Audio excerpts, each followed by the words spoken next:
Desde el año 2004, a los y las portugalujas nos pesa una ordenanza municipal que limita la libertad de expresión y condena a las personas a no poder promover un municipio vivo.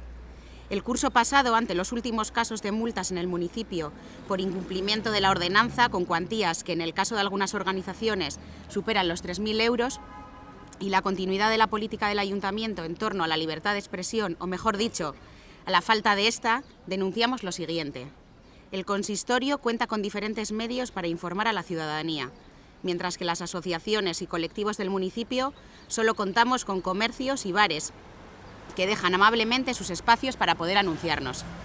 En febrero de 2016 se aprobó en Pleno Municipal de Portugalete, con el voto en contra del PP y el PSOE, una moción donde se instaba, entre otras cosas, a la instalación de paneles repartidos por todo el municipio para que los colectivos sociales y personas particulares pudiéramos anunciarnos. Ante esto, el ayuntamiento hizo oídos sordos e incluso anunció el incumplimiento de este mandato popular. En este tiempo, especialmente en 2017, el ayuntamiento está siendo especialmente beligerante con aquellas organizaciones que se resisten a sucumbir a las restricciones de la libertad de expresión. Los datos son escalofriantes. 67 expedientes abiertos, 13% más que en 2016, 36 expedientes para partidos y sindicatos, más que el doble que el año pasado, 28 expedientes a empresas y las cuantías habituales, de 500 a 800 euros. La respuesta del ayuntamiento es siempre la misma. Nos explican que ya tenemos medios para expresarnos como las redes sociales. Pensamos que ambas fórmulas no son excluyentes. Creemos que el cartel y la pancarta tradicional son herramientas indispensables para que la ciudadanía se exprese. Entendemos que el derecho a informar es un derecho inalienable que conlleva otras libertades, el derecho de información, opinión y también el derecho a ser informados, indispensables en la convivencia democrática.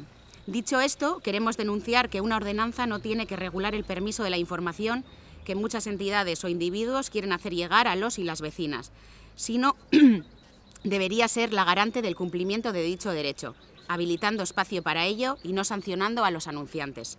Es por ello por lo que exigimos al ayuntamiento lo siguiente: cese de su política recaudatoria que tanto daño hace a las organizaciones que únicamente pretendemos socializar nuestras acciones en Portugalete, cese en su política restrictiva de la libertad de expresión hacia las asociaciones y colectivos que trabajan en y para el municipio, garantice el cumplimiento íntegro de la moción que fue aprobada para poder expresarnos libremente y que abra un espacio de reflexión, discusión y decisión sobre la actual ordenanza que permita dar pasos en la promoción de una participación más activa en Portugalete.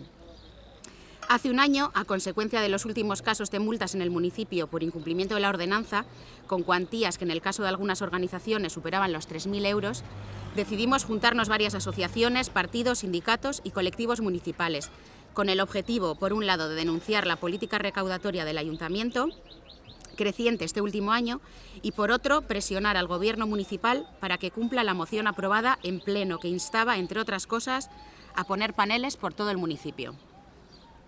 Somos muchas las personas, y sois muchas las personas que habéis participado apoyándonos y uniéndoos a nuestras reivindicaciones. Y dado que el ayuntamiento no ha cumplido con lo acordado en pleno, desde la plataforma inauguramos este panel popular con el objetivo de que toda asociación, colectivo, partido, sindicato y demás personas puedan expresar su derecho sin ser multadas. Creemos también indispensable que el Gobierno municipal haga caso a todas nuestras peticiones. Es por eso que, además del panel, vamos a realizar la entrega de casi 1.000 firmas en el ayuntamiento. Para finalizar, desde la plataforma Dieras Penas Catasuna, queremos agradecer la participación de todas las personas, asociaciones y colectivos aquí presentes para seguir desarrollando esta lucha de expresión colectiva.